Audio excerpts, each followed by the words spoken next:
If you want your iPhone to automatically fill in saved passwords, passkeys, or verification codes whenever you need them, I'll show you exactly how to set it up. This can save you a lot of time when signing into apps and websites, and it also makes it easier to use those verification codes without typing them manually. So, let's get started. First, open the Settings app on your iPhone. From here, scroll down and tap on General. Then scroll down again and tap on AutoFill and Passwords. At the top, make sure AutoFill Passwords and Passkeys is turned on. Next, you can choose where you want your passwords and passkeys to be filled from. In most cases, you'll want to select the Passwords app on your iPhone.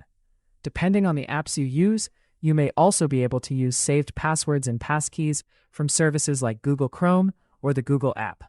I also recommend turning on Suggest Strong Passwords. This can help you create stronger passwords when you're signing up for a new account, making them much harder for other people to guess. You may also see an option to delete after use for verification codes. When you receive a verification code through messages or mail, your iPhone can automatically remove the code after it has been used. This can help keep your inbox and messages cleaner. Next, tap on Set up Verification Codes and choose the password manager you want to use. If you're using Apple's built-in option, select the Passwords app. Now let's check where all of your saved information is stored. Go back to your home screen and swipe down to open Search. Type Passwords, then tap on the Passwords app.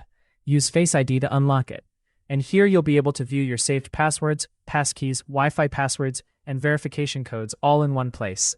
So once autofill is enabled, your iPhone can automatically suggest this information whenever you need to sign in or enter a verification code.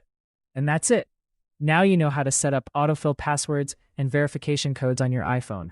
If you found this video helpful, don't forget to like the video, subscribe to the channel, and check out my other iPhone tutorials.